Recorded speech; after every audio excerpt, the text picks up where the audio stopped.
Abraham tuh harus ingat dia punya dua anak. Apa ini tanah buat Ishak atau buat Ismail? Akhirnya berantem cuman buat tanah itu. Halo semuanya, saya mau menanggapi pernyataan Mongol yang menyatakan bahwa orang-orang satanik itu mempersalahkan Abraham atas konflik perebutan kota Yerusalem yang dilakukan oleh orang Israel dan Palestina saat ini. Karena katanya Abraham itu tidak memberikan wasiat yang jelas kepada siapakah tanah itu diberikan, kepada Ishak atau kepada Ismail. Yang penting untuk kita ketahui adalah bukan Abraham yang punya hak untuk menentukan tanah pusaka miliknya Ismail ataupun miliknya Ishak. Yang punya hak adalah Allahnya Abraham itu sendiri. Dan di dalam Alkitab, kita bisa mengetahui yang mana tanahnya Ismail, yang mana tanahnya Ishak. Sekarang kita mulai dari tanahnya Ismail dulu. Mengenai tanah Ismail dan untuk keturunannya telah dijelaskan dalam Alkitab dalam Kejadian 25. Kita mulai dari ayat 12 dan berikutnya.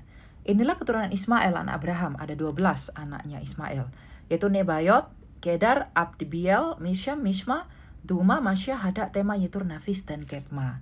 Dan ayat 18 dikatakan, keturunannya mendiami daerah dari Hawila sampai ke Syur, yang terletak di sebelah timur Mesir ke arah Asyur. Garis bawahi, keturunannya mendiami daerah mana? Hawila sampai Syur, yang terletak di sebelah timur Mesir ke arah Asyur. Hawila itu merupakan keturunan dari Yoktan yang merupakan bapa leluhurnya bangsa Arab. Berarti kalau daerah keturunan Ismail adalah Hawila sampai Syur, yang terletak di sebelah timur Mesir ke arah Asyur, berarti di peta modern itu adalah daerah padang gurun Arab, timur lautnya Mesir, utara dan tengahnya Arab Saudi, dan juga sedikit tepi barat daerah Mesopotamia. Nah kalau begitu, lalu bagaimana dengan tanah miliknya Ishak yang adalah bapaknya Israel? Nah kita baca dalam Kejadian 26. Terjadilah kelaparan di negeri itu selain kelaparan pertama yang telah terjadi di zaman Abraham. Sebab itu Ishak pergi ke Gerar kepada Abimelekh raja orang Filistin. Nah Ishak pergi ke Gerar. Gerar ini di mana sih? Gerar itu adalah di wilayah Negeb, termasuk di dalam tanah Kanaan tapi bagian selatannya tanah Kanaan.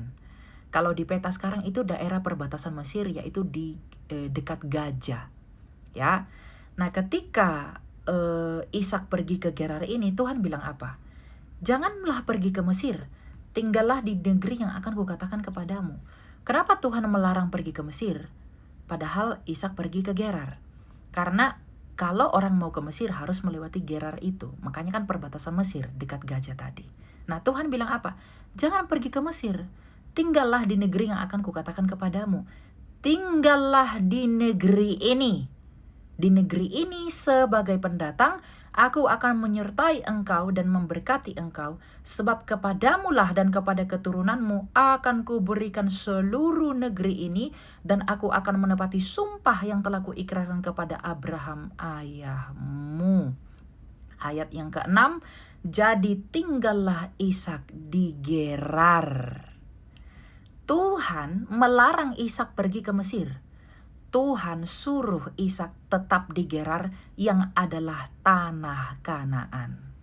Artinya tanah Kanaan diberikan kepada Ishak, itu jelas.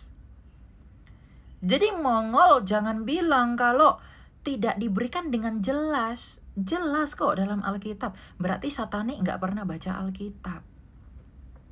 Jadi tanah Kanaan itu diberikan kepada siapa? Kepada Ishak yang adalah bapaknya Israel. Ya. Jadi tanah Kanaan itu sejak zamannya Abraham itu miliknya Israel karena diberikan kepada Ishak yang adalah bapaknya Israel. Bukan kepada Ismail karena Ismail itu daerahnya di daerah Arab dan timurnya Mesir. Jelas ya, bahwa tanah Kanaan itu diberikan kepada siapa? Kepada Ishak, yang adalah bapaknya Israel, bapaknya Yakub. Nah kalau begitu lalu bagaimana dengan Yerusalem? Gampang, Yerusalem itu di dalam tanah Kanaan. Nah kalau tanah Kanaan adalah miliknya Ishak, miliknya Israel, maka Yerusalem juga miliknya Israel. Ya, tapi sebelum itu dirubah menjadi Yerusalem, ya, sebelumnya kota itu bernama kota Salem, ya, di zaman Abraham. Makanya Melkisedek Raja Salem ya. Kemudian setelah itu dihuni oleh orang-orang Yebus. Nah baru kemudian Daud mengalahkan orang-orang Yebus, merebut kota Yebus itu, dan kemudian menjadikannya sebagai kota Yerusalem. Artinya kota Yerusalem itu didirikan Daud yang adalah rajanya Israel. Jadi Yerusalem tuh ya miliknya Israel. Soalnya yang mendirikan rajanya Israel. Ya jadi Yerusalem itu bukan miliknya Ismail. Yerusalem itu didirikan oleh Daud yang adalah rajanya Israel.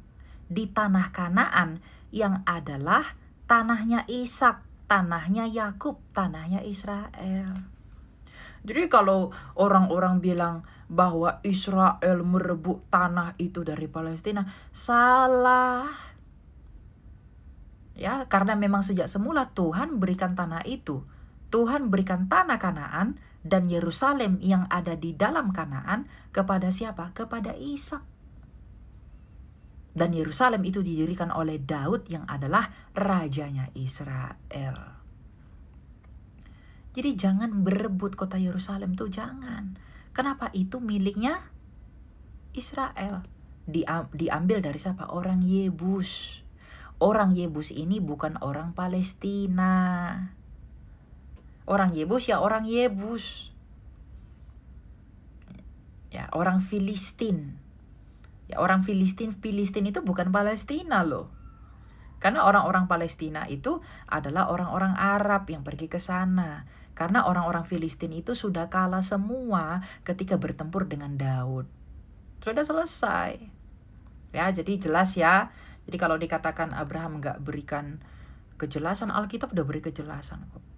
Jadi Yerusalem itu didirikan oleh Daud yang adalah Raja Israel, maka itu milik Israel. Dan kemudian tanah Kanaan itu diberikan kepada Ishak yang adalah bapaknya Israel. Dan Yerusalem di dalam tanah Kanaan, bukan miliknya Ismail.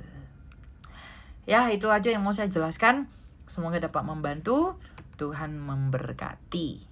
Nah teman-teman, sebagai tambahan, mungkin ada beberapa orang yang akan ngotot bahwa orang Filistin itu adalah orang Palestina. Artinya Ishak mengambil tanah Kanaan itu dari orang Filistin atau orang Palestina. Oh salah, kenapa? Karena orang Filistin bukan penduduk tanah Kanaan. Ya, kita lihat dalam Kejadian 15 ayat yang ke-18 dan berikutnya. Pada hari itu Tuhan mengikat perjanjian dengan Abram dan berfirman, "Kepadamu dan keturunanmu lah kuberikan negeri ini, mulai dari sungai Mesir sampai ke sungai Efrat, sungai yang besar itu, yakni tanah orang Keni, orang Kenas, orang Kadmon, orang Het, orang Feris, orang Refaim, orang Amori, orang Kanaan, orang Girgasi, dan orang Yebus." Nggak ada di situ orang Filistin. Jadi sebelum Tuhan memberikan tanah Kanaan itu kepada Ishak, tanah Kanaan itu dihuni oleh orang-orang tadi. Dan orang Filistin nggak ada. Jadi kalau kamu mengatakan orang Filistin adalah orang Palestina, maka Tuhan memberikan tanah itu kepada Ishak, maka Ishak mengambil alih tanah orang Palestina. Wong di sini dikatakan tidak ada orang Filistin yang menghuni tanah Kanaan kok. Begitu ya, Tuhan memberkati. Shalom.